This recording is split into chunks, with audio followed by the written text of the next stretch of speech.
Hey everyone, this is Marsha Jones Washington coming on for just giving you a little brief message before this episode because mainly just want you to know that the episode does run over 30 minutes. It's happening this time around. It will happen next time as well because I'm just having guests that the topic of conversation is so relevant, especially in this case that I just couldn't choose or decide to cut the interview short. And even in the editing process, just felt that what was being said was something that I was interested in, and I'm hoping that you will be interested in as well. And with this particular episode, I feel how timely because it's going up on President's Day, February 16th of 2026. And our topic of conversation had to do with this person's ministry, which is to those in the political arena that hold political office. And so, yeah, I just could not cut it short. And so I hope you will be as interested in this conversation as I was in this interview. And again, it's about 45 minutes, including what I'm saying here. But if you have to cut out early, of course, I understand. And sometimes you're just allowing so much time to listen in. But again, it's going to happen this time as well as with the next interview. But it's all good. And so I hope that you will stay tuned. All right. God bless you. All right, blessings, blessings, everyone, and so glad you are back to join me again today. And as always, I do have another exciting guest. I do want to introduce myself, though, for anyone that may be new to 30 Minutes with Marsha Jones Washington, and I am the founder and facilitator of a ministry called PA Women of Chaplaincy and Pastoral Care. And this is an extension of that. I consider this space an opportunity to interview women who are in chaplaincy, pastoral care, or other areas of ministry. And again, I am coming up with so many exciting women to introduce some of y'all to, or maybe to acquaint you with. But today is no different. I have with me someone who has a prayer ministry, believe it or not, for those who are in the political arena. And so we're going to spend the next 30 minutes with Kimberly Ganal. Kimberly, welcome. So glad you're here today. Thank you, Marsha, for having me on. I'm grateful to be here. Yes, yes. And so, as I said a little bit in the introduction, from my understanding, I see you have the Alabaster House, information or logos behind you.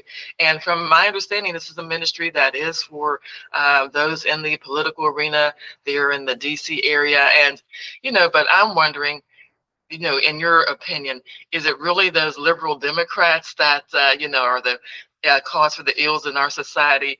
Or is it those greedy Republicans that, really are beyond prayer? Now, which do you think is the case? We actually are bipartisan. So we do reach out and work with both parties. And so we often try to build some bridges there where you see in the political divide, it seems a little bit more like kind of a boxing match of sorts, right?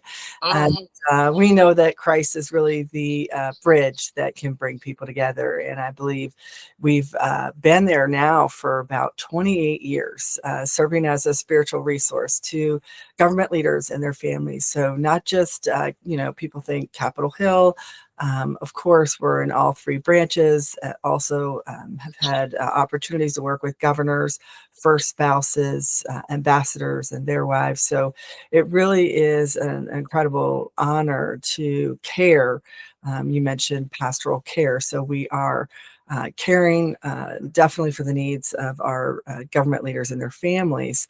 And so I would say mostly our three main points are confidential prayer, biblical devotions, and friendship. And that's really served us well over these many decades. Oh, that is great. That is great. So 28 years, that's a long time. And so, and that brings me to my next question I wanted to ask is, for one, how did you come up with that name, Alabaster House? Of course, I think of the woman in scripture, with that oil in her alabaster box. But how did you come up with the name? And even what was the impetus for you starting this ministry? Sure. I think, well, 1998, I was hired by a prominent evangelical ministry at the time to reach out and connect with, again, mostly members of Congress right there on Capitol Hill and congressional spouses, their staff. And then just over the years, we, transitioned there, stayed, had two kids, so life kind of comes in on you there. And, but we just never let any of the relationships go that we had had over the years and continued to build with them. And it was interesting too, because that third main point of our mission statement is friendship. And so honestly, it's amazing because, as you know, leadership levels, often when you get to those higher levels, you just run out of confidants, right? Because especially in this arena, it'll be kind of front page news if you have anything of weight. And so that's also where our confidential prayer comes in. And so it's really been a lot of just behind the scenes. And so you might not have heard of Alabaster House in that way, because we're not usually pulling our phones up and, live streaming or things like this, but we do have an email update that you can sign up for at alabasterhouse.org is our website.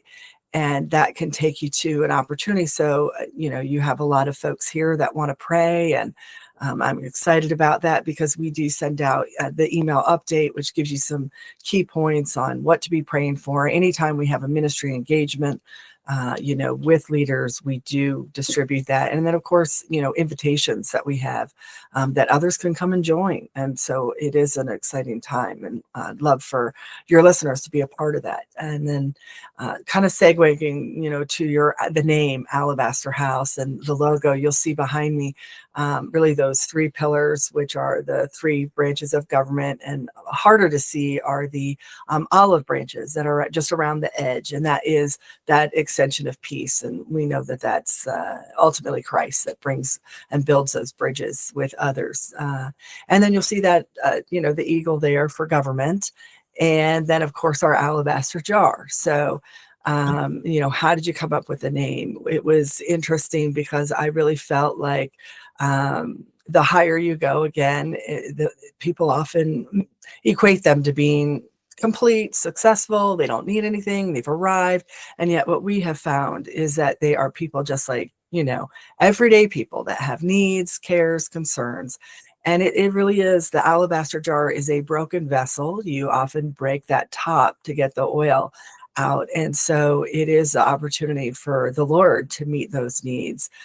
So yes, of course, through scripture, as you see that being poured out, we just know that that is also, I would say, imagery really for the Holy Spirit that can meet those needs and cover, I would say, in a way that you often don't think of people who have become successful. It's just apparent that each and every one of us have needs, and we know the Holy Spirit can meet those.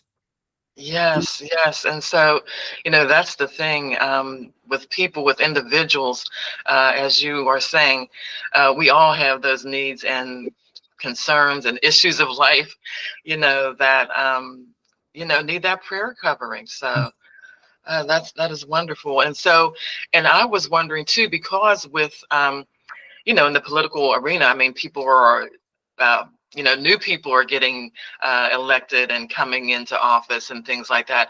And so, how common is it too for you to speak with those that are maybe having some difficulty adjusting to the new environment and the new situation? I mean, is that somewhat of a common concern? Or Yeah, like some of the folks here may not know, but at each the start of new Congress, which they get elected every 2 years in the House of Representatives, they do something which is they have a special service, and that they do so at the beginning of the 119th Congress.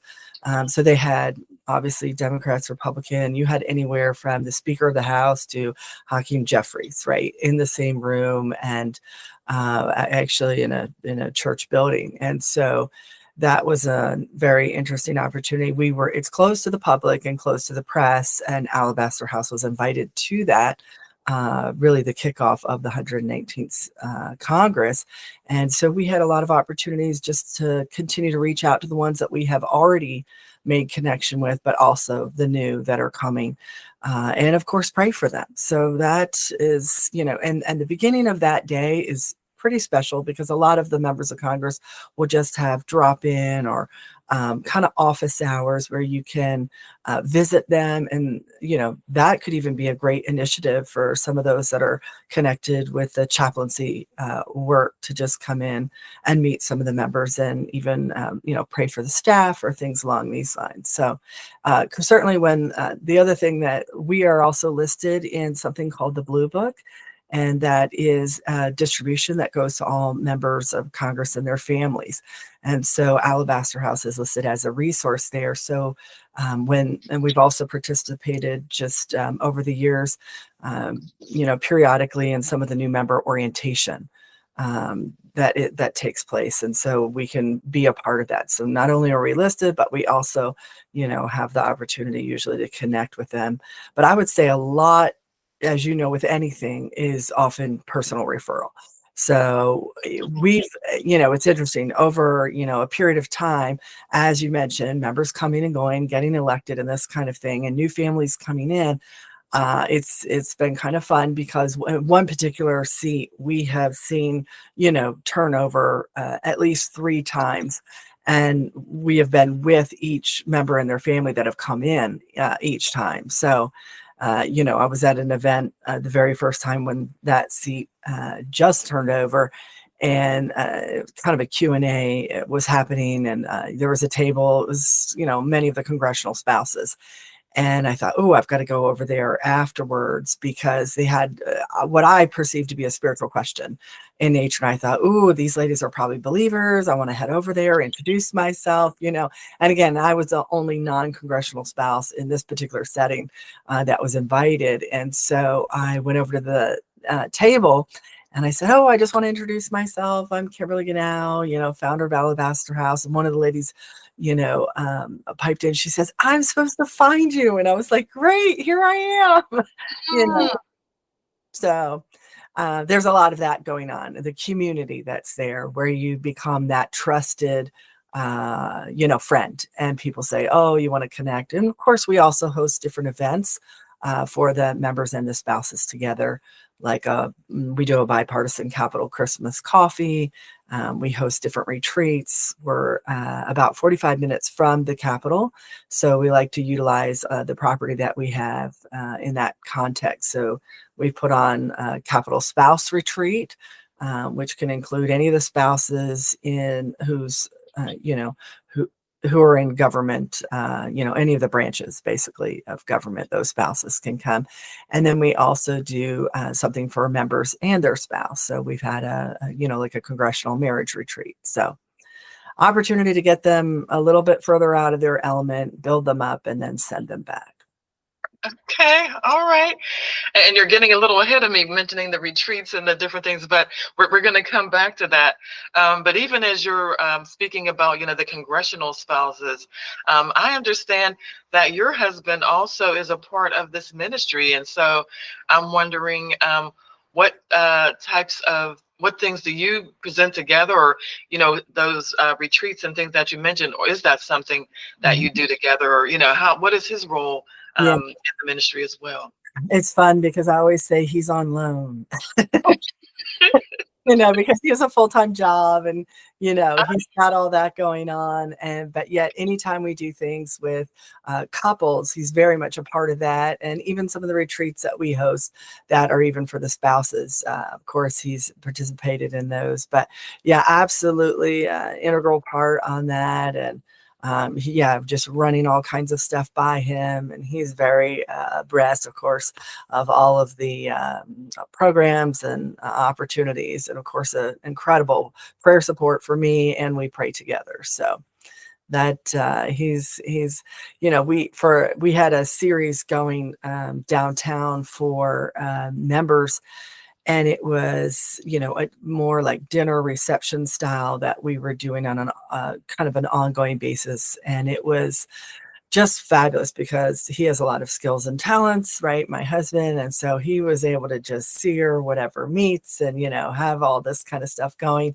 And it was fun because we had one member of Congress, and he's, slicing this, getting the meats and everything ready during this dinner. And he could only stay for a little while, this particular member. So he was coming and then going. And my husband's like, oh, here, try this. And he's like, I know what you're doing. He was like, I'll be back. Don't worry. Just the busyness of Congress and knowing that they really just as an aside, members usually have about 3 to 4 events every night that they will have on their calendar that they'll go in and they'll try to make an appearance, a connection, so that there's a lot of demand on their schedules. But I will also say that, and just telling one brief story, we had one member that came, and he had mentioned, hey, I can only stay for a few moments. And I was like, so we greeted him right in the foyer. And, I see my husband across the room. I kind of give him the hey, come over here, and he's visiting. So he's making his way across the room. And, we end up just connecting with that member in the foyer. The car that is taking him to the next event is still outside running, but we prayed for him right there in the foyer and gave him, some hugs and everything. And it was just this, the opportunity for him to just really connect with God and lift his burden. And he, so I just put that in there because you think, well, what is the purpose of really coming for 5 minutes? Most people would skip that and go to the next event, but it was meaningful enough for him to even just kind of squeeze that in, knowing that it was going to be value, of value for him. And so those are the type of things you do. You just have to hold, people's schedules, the people that you're ministering to, very loosely, and God will, kind of coordinate. Hello. Mm-hmm. Wow, that is so powerful, that story, because just him stopping by for that brief time, but having that time for intercede on his behalf, or to just cover him in prayer like that. That is wonderful, wonderful. Mm-hmm. And so, now getting back to some of the events and the things that you hold, I had jotted down 3 that I did want to ask you to explain a little bit about. So the Leadership Summit, there's a Leadership Summit, and this seems to be even for business leaders and those in ministry. Could you talk a little bit about that? Yeah, we're so excited. We really feel like God has brought this to the forefront. And so as a result, this has replaced all of our annual programs. And so it is really our premier event. And it'll be held May 19th and 20th, so the week right before Memorial Day. And that will be our placeholder. So even if people can't make it this year in May, they'll know, okay, right before Memorial Day, 2027, we'll have the Leadership Summit again. So what it is really, obviously, we're going to be celebrating America's 250th. That'll be part of our theme, but we're really going to be highlighting leading in times of crisis. And we have found that this is relevant, whether it's personal crisis, community crisis, national crisis. It just has so much to offer. And so the objective is to really be, as a leader, we are all individual leaders in our spheres, wherever we've been planted wherever we're serving, whether it's in business, ministry, government. There's so much that we can learn from other leaders. So we really take leadership as an executive leadership program is what this is. And so you'll be able to hear, like opening night, we're going to open with a veterans panel celebrating America's 250th and really learn from those. We have 2 Purple Heart recipients that'll be on that panel. So even leading in, in life and death situations or that kind of magnitude is going to be discussed. And of course, we know that sports figures are an incredible role model, and we can learn so much from perseverance and overcoming obstacles. So the NFL, so National Football League, and my dad was a former, so he played for the San Francisco 49ers and also the Washington Redskins. And that is how I was born my sister and I were born in Washington, D.C. And so we will be hearing from those so we can learn about overcoming obstacles, perseverance, angles of leadership. And then on the second, so that'll be a pretty well packed opening evening, really, cocktail attire, this kind of thing. And then the second day will be directly on Capitol Hill, which is incredible because one of the things we are known for are these roundtables with members of Congress. So those that are hearing us that have an interest would love to participate. Again, they can register on our website at alabasterhouse.org, but we'll be sitting down with members of Congress in a discussion, a dialogue. So I just want to mention, most of the time people think, oh my gosh, you get to talk to some of these leaders and this kind of thing, but typically they're usually stationed behind a lectern and they're giving a speech, and maybe you're fortunate enough to be the 1 or 2 person, let's say, that has a Q&A follow-up and you get called on. But this is an opportunity for you to really have a conversation. And this came out of, honestly, the pandemic, because we were working with leaders. We were on that first wave of information. And, retrospectively, I look back at that and I thought, how can we better equip people like, the businesses that were shutting down, the churches that were having to close? Maybe some of those wouldn't have shut down and or closed if they would have had, their hand on that pulse of what was going on. And again, that was something that was going to affect every American, right? And the world, frankly. So this is an opportunity to be equipped, to learn, to find out what's happening legislatively, economically, and culturally that might impact us as leaders. So we definitely want to invite, everyone on this call to be a part of that. We will have limited seating and things like that. So early registration is going to be key. And last, I will say, there's so much more, right? We have a private tour of the Capitol that we take you on. There's a lot of fun and flair, in different places that you can't really get to, which is amazing. But besides that, we're also going to have executive roundtables. So for those ministry, like we'll have a pastors and ministry leader table. We're looking at adding an Israel table. We'll have technology and AI, commerce and trade, small business. So there's a lot in there. And I want to say, this isn't necessarily a Christian conference. This is a conference for leaders where you can be equipped. So yes, great if you're a Christian, come. If you have friends that aren't, that are in business, that you want to have them grow in their own personal leadership, this is a perfect opportunity to invite someone like this as well, because it's there's something for everyone. Yes, that sounds really pretty dynamic. Yeah, especially if you are a business leader or even a ministry leader. Wow. And I did want to ask you too about, there's something called the Go Government Outreach. Now, is that more something that just everyday people can get involved in, or talk about that? Marcia, you're hitting on just some fabulous questions here, because these are brand new initiatives that we did our first 2 what we call Go Government Outreach in 2025.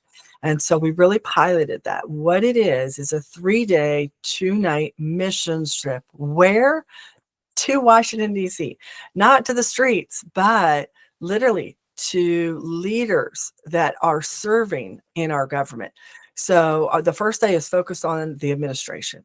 And again, it could be any administration, whatever this is, this won't change no matter who's in office. So on this trip, the first day is focused on the administration. So what we do is really educate and equip. And so we've done some really fun opportunities where you can go to places that, you're just not going to be able to walk into.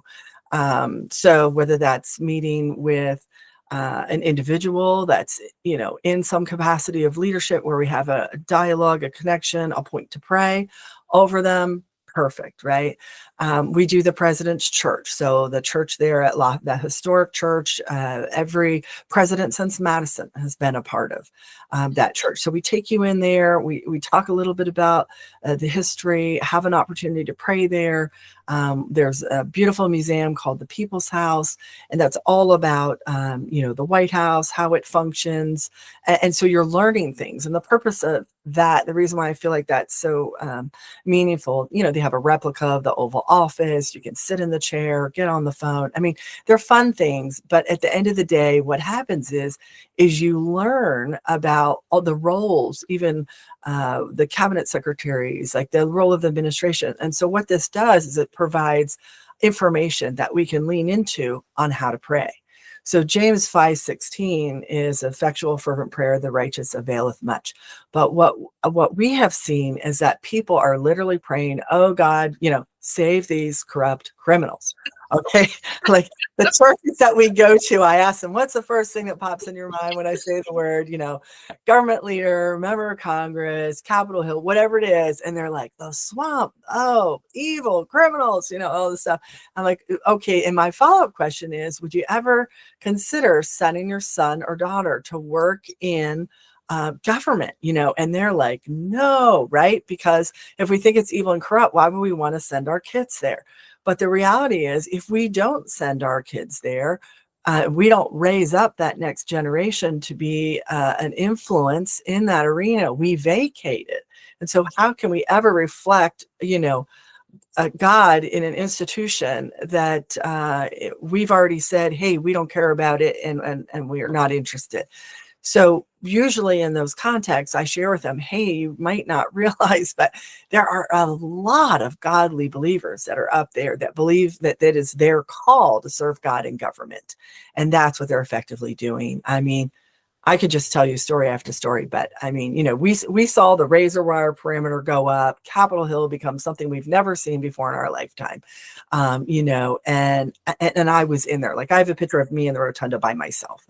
Like that just doesn't happen, And the purpose of that was when we were holding chapels, like back-to-back chapels and things like that, ministering to the members and the spouses, and it was just. We don't believe when crisis, again, leading in times of crisis, when crisis comes, that it's an opportunity to retreat. Again, taking a little role from our NFL friends is we want to be on offense, not play defense, right? The whole time. Both are important, but you need to be, getting out in front of it. And so that is an opportunity to get equipped at the Leadership Summit.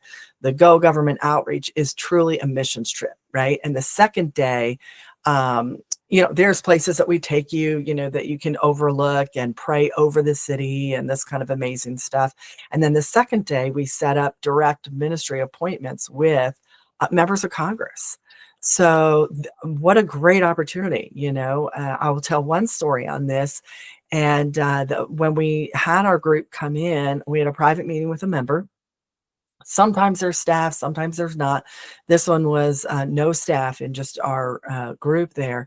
What we found was this member was incredibly genuine and just really sharing, frankly, his, regrets of life. And so we were in a very, I would say for people that aren't familiar, this happens for us regularly. So coming on a trip like this is really an extension of the ministry of Alabaster House that we do on an ongoing basis. So we had folks that were in the room that were just wowed, right? Because we're having a real heart-to-heart conversation, like a friend you might have over coffee. And just sharing some of the regrets. And I said, you know what, I think it would be really great if we could just step into this opportunity, pray for you, and really, let's see if, God can meet some of these needs. And it was such a beautiful thing to watch. This is a group, when people sign up for this and they can connect with me directly to say, hey, I'm interested. I want to host, maybe they have a church group. Maybe it's the, PA Women of Chaplaincy that want to come and set up a special trip. And we coordinate that with dates and specific times. But it was a beautiful thing to watch them come in and be able to pray specifically, for that member. And I will tell you that at the end of that prayer, this member, he just had tears in his eyes. He was so blessed by that opportunity. And what I'm going to share is it was an opportunity to restore, right? To be restoring a member. And those you're never going to hear in the news, right? So a lot of what we do is really behind the scenes, and that context would have been in a confidential space. So I can't tell you who the member was and, throw all that stuff out there. But we would let people know that sign up on our email list. Hey, we have a trip coming. We're going to do some direct ministry, and people can be praying in collaboration with what, the Lord is doing. As you see that, so there's much to learn about that. And I would just say there is a link on our website to say, hey, I'm interested, and you can reach out. We found, rather than just advertising, saying, hey, anyone can come, we'd rather work with specific groups that have a heart to come in and want to take a mission trip. And that also is a leadership development for their community or group, because now they have a shared experience. And again, at the end of this, the prayers that they pray are going to be hitting the mark. Why? Because they've been equipped, they've been educated, and they've had that experience that is just so powerful and effective as it relates to prayer. Yeah. So you're saying, so if PA Women of Chaplaincy and Pastoral Care, if we wanted to do something, it could be like a group of 6 or 7 of us, but then it would be like maybe me contacting you, and you give us some dates or what have you that would be available. Is that how that would work? Exactly. And then there's a registration link and everything. We have a ticketed price because we do dinners, and there's all kinds of things that are involved in the administration of setting it up. So it's just like you would go on a mission trip. People think mission trip to third world countries. They get it. They have to raise funds, go over there and do this kind of thing. This is, of course, local, and it's a little bit different, but very powerful and super behind the scenes. Like we take you to some places to not only intercede and have prayer, but we also have the direct ministry context, right, with key leaders and things of that nature. Just, again, depends on who's available. You never know.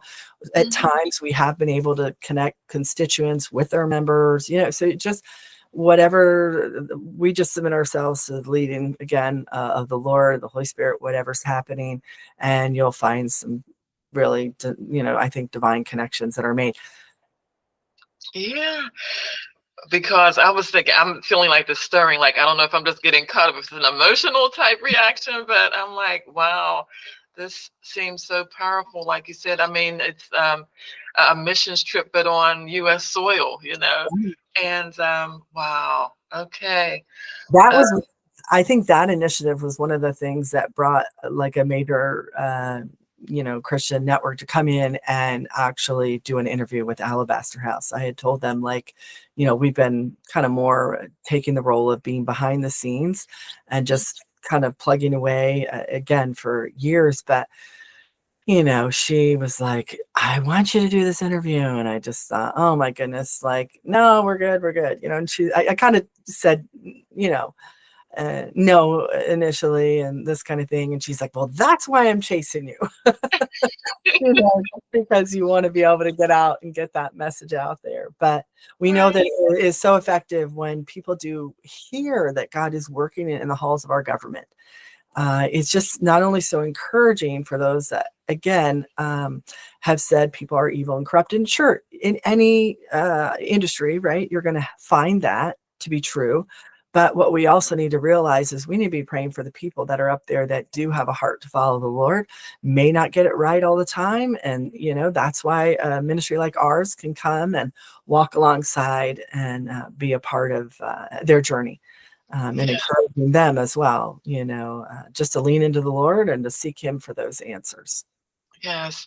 And Kimberly, I had said there were three things I wanted to ask you about. So this one last thing, because I know our time is about up, but I just saw that on the website. So in terms of events, there's a Capital Spouses Retreat, and then there's also like a marriage retreat. So I just wondered, what's the difference between those two things? Oh yeah, I mentioned a little bit of those early on, but they are opportunities for.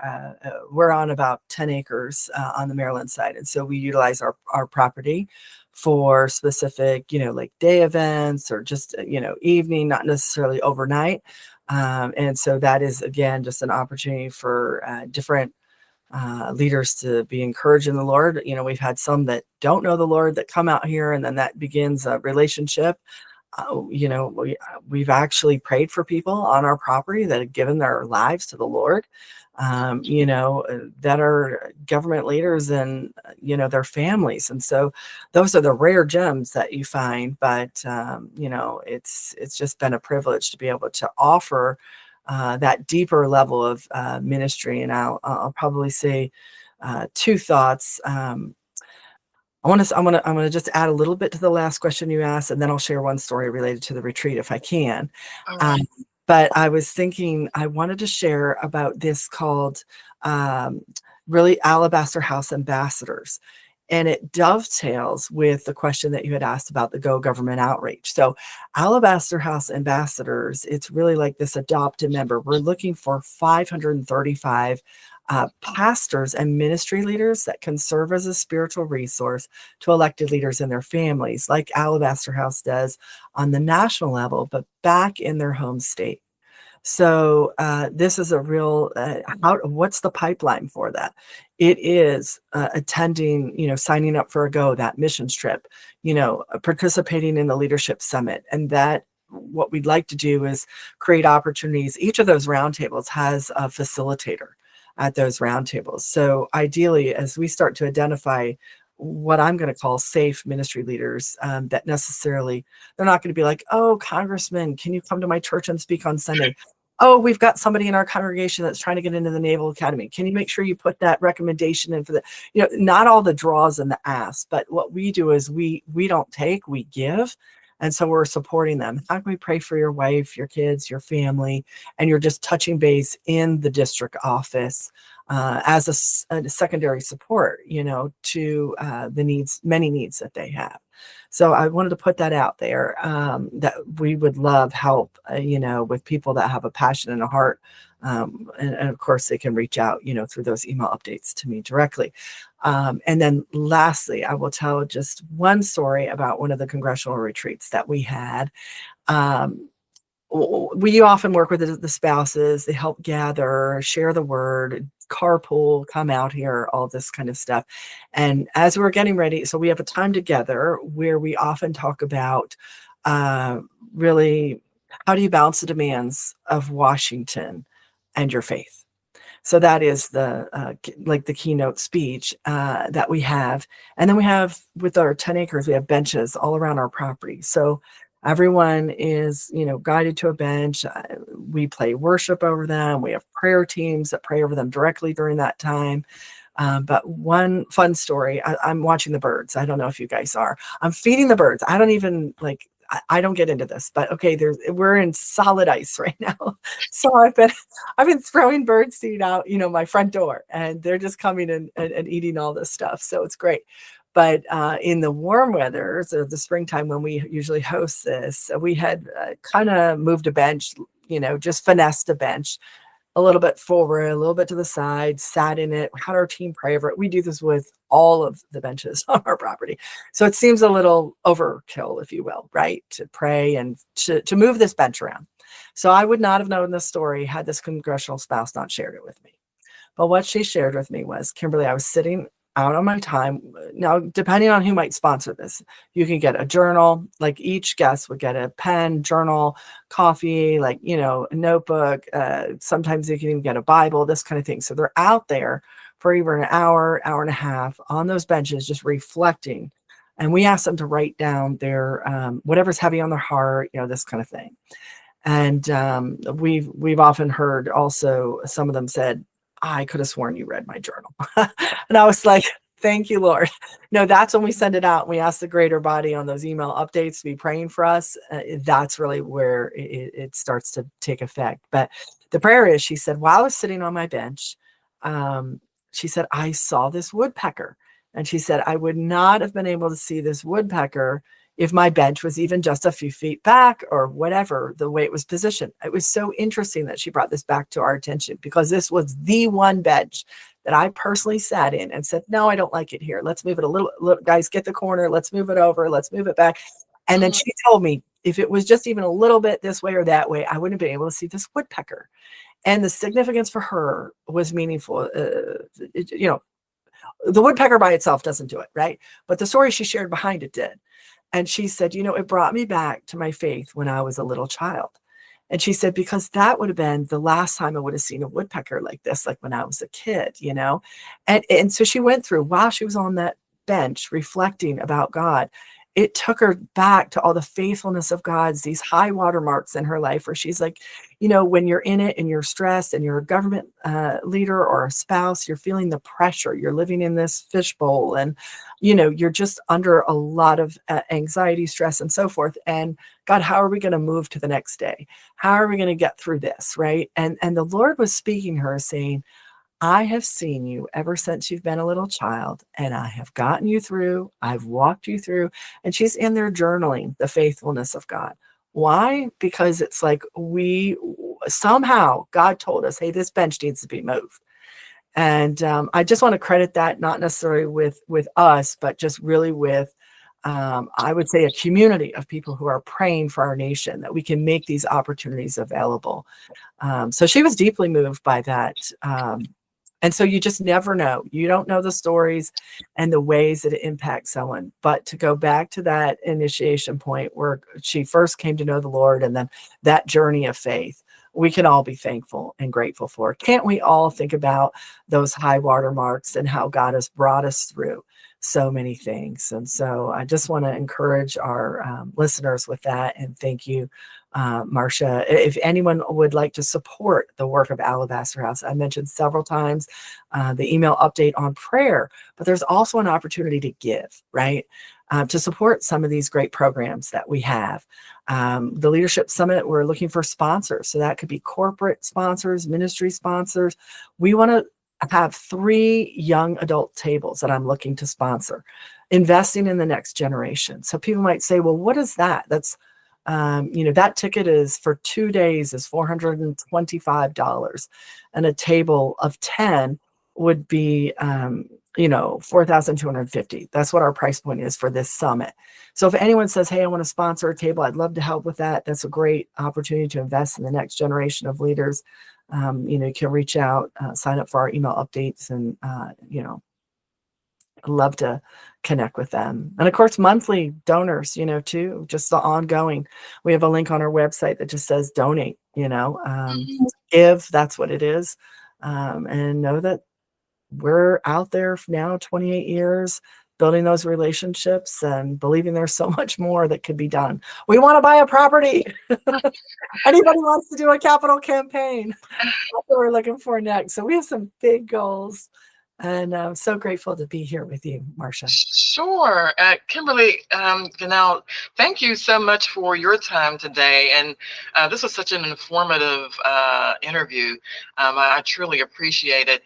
And, that last story that you shared too, just never amazes me or astounds me the way God moves, in different situations. I mean, that bench just needing to be in that certain location. I mean, I love that. So I will make sure, though, Kimberly, that your website information gets included in the description area, and that's alabasterhouse.org. Is that correct?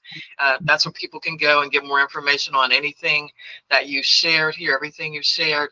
And there's a lot more there. So, yes, I again, so appreciate your time today. Thank you so much. And for everyone that tunes in or listens in, I'm so glad you were here today. And so may you be well, be encouraged. And I certainly hope you will be here again for another 30 minutes with. All right. God bless you.